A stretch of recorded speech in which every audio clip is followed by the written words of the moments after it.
Doctor Sushil Kumar Sharma, सह आचार्य इतिहास, राजकीय महाविद्यालय गुड़ा। आज हम बीए पार्ट 3 के टॉपिक आउट मराठा साम्राज्य, उसकी स्थापना, शिवाजी के अधीन, शिवाजी की प्रारंभिक स्थितियाँ, शिवाजी का जन्म, शिवाजी का उत्थान और तत्कालीन समय की परिस्थितियाँ, उसकी समीक्षा हम करेंगे। और उसके सेकंड पार्ट में हम इनके साम्राज्य की चर्चा करेंगे और थर्ड पार्ट में थर्ड बैटल ऑफ पानीपत के तीसरे युद्ध के कारण और परिणाम, इनकी समीक्षा अपन इन 3 क्रमबद्ध चलने वाले व्याख्यान में करेंगे। आज सबसे पहले हम शिवाजी के संदर्भ में, मराठा साम्राज्य के संदर्भ में जानते हैं। शिवाजी शाहजी एवं जीजाबाई के पुत्र थे। इनका जन्म 20 अप्रैल 1627 ईस्वी को बताया जाता है, जो कि सिवनेर के पहाड़ी किले में हुआ। इसमें कुछ तिथियां और भी आती है, कुछ जगह 1630 ईस्वी भी, लेकिन सर्वमान्य जो तिथि है वो 1627 ईस्वी की ही मानी जाती है।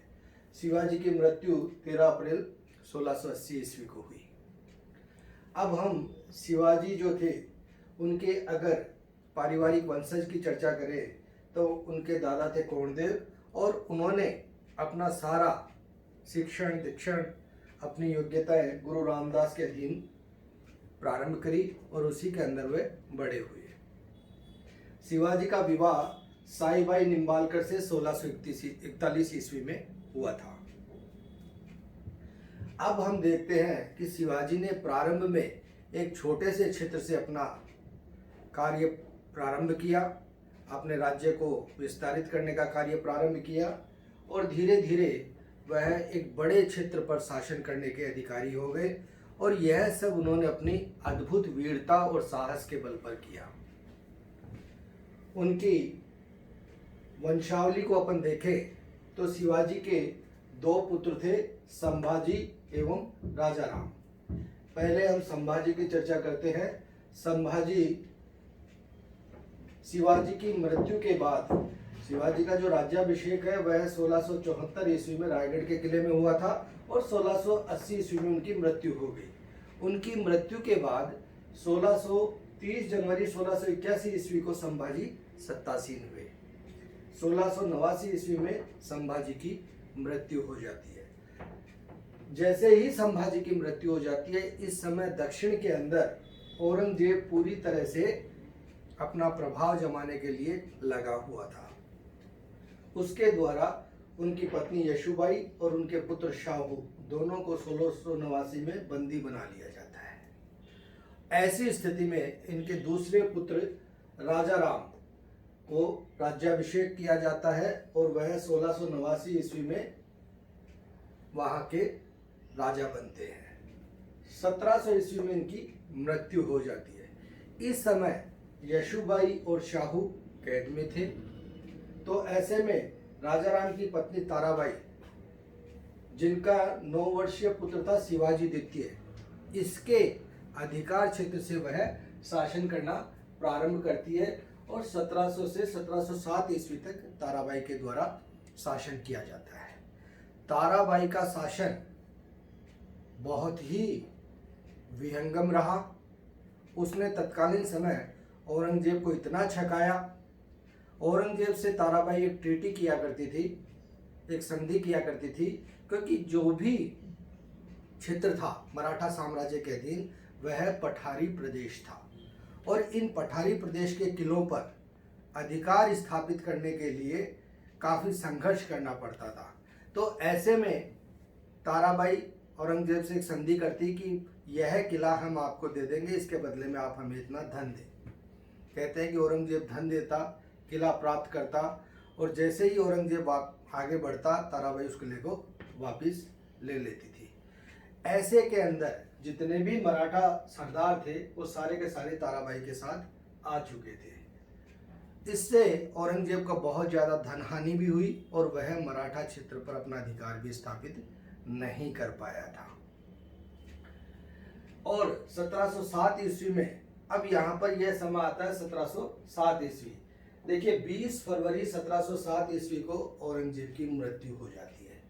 यह भारतीय इतिहास का एक बड़ा समय था जहाँ पर कि औरंगजेब की मृत्यु के बाद में इतना बड़ा और इतना विहंगम मराठा साम्राज्य पतन के दौर में आ जाता है। वहीं से इसका पतन प्रारंभ हो जाता है। ऐसी स्थिति में अपन देखते हैं कि क्षेत्रीय शक्तियों का उदय होने लगता है और उन क्षेत्रीय शक्तियों में सबसे पहले अपन देखते हैं बंगाल। बंगाल एक बहुत बड़ा प्रांत था। वहाँ पर मुर्शिद कुली खां के द्वारा 1717 ईस्वी में अपनी स्वतंत्र सत्ता स्थापित कर ली जाती है। अवध के क्षेत्र में शहादत खां के द्वारा 1722 ईस्वी में अपनी स्वतंत्र सत्ता स्थापित कर ली जाती है और ऐसे ही हैदराबाद में निजामुल मुल्क आसफ जाह के द्वारा अपना साम्राज्य स्थापित करके एक नए वंश की नींव वहां पर आसफ जाही वंश की नींव डाल दी जाती है।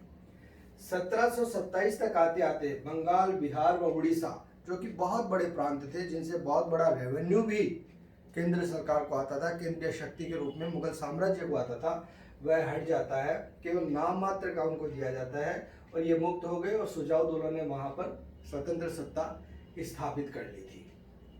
तो ये प्रारंभिक स्थिति रही मराठा साम्राज्य की।